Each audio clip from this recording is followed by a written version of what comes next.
Previously on Universal History. 13.7 billion years ago, the universe erupted. We can only speculate about the ingredients and Goldilocks conditions, but the new complexity was our universe. Around 400,000 years after the Big Bang, stars lit up. The ingredients needed for this to happen were hydrogen and helium, and the gravity to pull them together. The Goldilocks conditions necessary were tiny variations in the density of matter throughout the universe and temperatures above 10 million degrees Celsius. This created new complexity, hotspots. The new structures were stars, galaxies, clusters, and superclusters. About 100,000 years after the stars lit up, new chemical elements started to appear. Ingredients included aging and dying stars at very high temperatures. The Goldilocks conditions were the stars running out of their fuel while giant stars started collapsing. All this created the new complexity, with chemistry being born. Well after the creation of new chemical elements, Earth and the solar system, along with astronomical bodies all over the universe, formed. Ingredients include new chemical elements, clouds of chemically rich matter, and newly forming stars, with Goldilocks conditions of gravity, accretion, and random collisions. The new complexity that was formed by these was astronomical bodies more chemically rich than stars, such as planets, planetesimals, comets, and asteroids, along with more complex structures, such as our solar system. Around 4 billion years ago, complex chemical compounds, including RNA and DNA, plus just the right Goldilocks conditions, including just the right amount of energy and liquid water, form new complexity.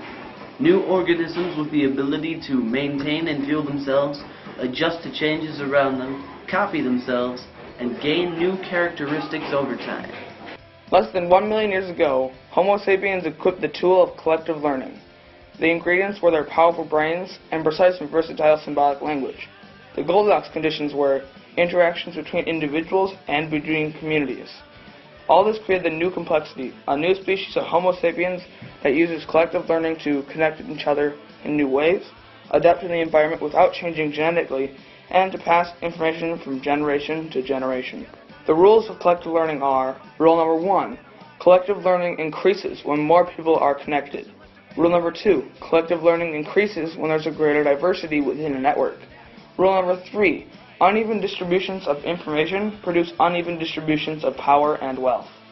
Around 5,000 years ago, humanity had an energy revolution. With the development of agriculture, we had the ingredients of increasingly dense human communities and knowledge about the environment, Goldilocks conditions of warmer climates after the last ice age, and increasing competition for resources. This new complexity was agriculture, such as the domestication of plants and animals, along with villages, cities, and overall agrarian civilizations. Globalization. Based on what we've learned over this course, we predict the 9th threshold will be the beginning of the end. We will be going into depth of what the ingredients are, the Goldilocks conditions are, and what the new complexity is. The future. Something on everyone's mind. We all wonder about the near future, but what does it hold for us in the long run? Some people predict advances in technology. They believe this technology will allow us to sustain ourselves. But in reality, technologies like this will take longer to develop than we have. In terms of time, we have around 10 years from the year 2015. Before our era of quote-unquote sustainability, we hunted as hunter-gatherers. We hunted the prey like the predators we are. The variety of meats and plants changed during the seasons and climates, not always being reliable. As humans evolved into their current form, they became one of the most dominant predators on Earth.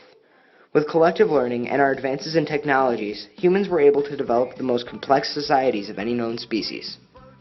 We developed a society so complex that humans have become predators of themselves. We have also created technologies to help the transition to alpha species. With that technology, we could devastate ourselves. This not only affected us, but the species under us. We changed the environment around us to suit our wants and needs. This didn't just affect other species, but also other weaker humans. The human-on-human predation represents Rule 3 of collective learning well. Changing the environment meant unnecessary extinctions and diseases. Doing so brought down our population of plants, animals, and us. These changes are happening currently and will affect us in the future. Right now, we are changing our environment for more denser populations and farms. The taller our buildings get means the more unnecessary disasters caused by those buildings. Everything we've done has had a severe effect on the biosphere. Our culture has brought about an exponential increase in population over the past decade or two. Ultimately, this will be a major part of our downfall as a species. We'll slowly demand more and more resources, eventually running them down to the bone. We have just finished explaining our ingredients for our 9th threshold card. Right now, we are going to explain the Goldilocks conditions needed. Due to the reduction of resources, our population will slowly drop due to starvation and dehydration. Eventually, our population will probably level out at around 500 million. Only the wealthiest will be able to afford the exponential increase in food, electricity, and water prices. This would mean that the survivors of this catastrophe would only be the most successful and wealthy people on Earth. Other survivors may include the farmer.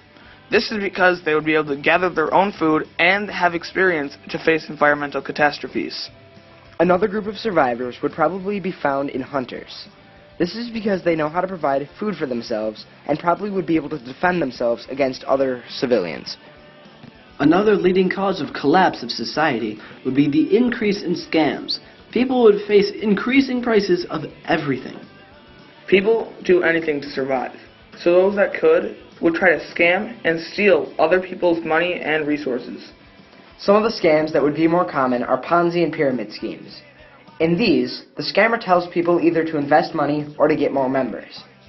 In Ponzi schemes, the scammer takes the investments and uses other people's quote-unquote investments to give people returns. Pyramid schemes are similar in that one person gets others to join for a decent sum of money. These new members are now instructed to get more people to join for a portion of the joining fee. These would ultimately contribute to the decrease of general wealth of the middle class.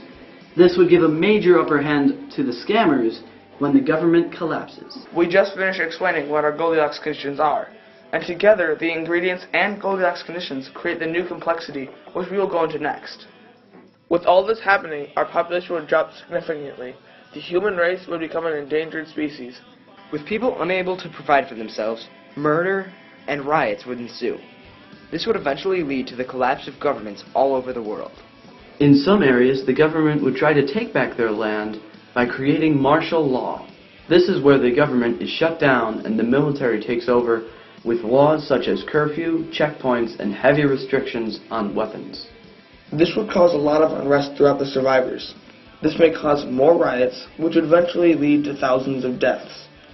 But eventually, these riots would stop due to the fear of the military. Because of the drop in population, and after martial law, there is more food for the survivors. The population would grow and the government would come back. The flux of the human population would start to increase again. It starts off slower and gradually increases in growth. We probably wouldn't make the same mistakes we made before, but we have a large chance of making worse or similar mistakes. We also would have more peaceful relationships globally. We've just finished covering the ingredients, Goldilocks conditions, and new complexity for a prediction of the 9th threshold. Our ingredients were overpopulation and reduction of resources, with Goldilocks conditions of mass starvation and scams. The new complexity that came out of these was reduction of population, the collapse of the government, and martial law all over the world. Thanks for watching this episode of Universal History. Stay tuned for Threshold 10.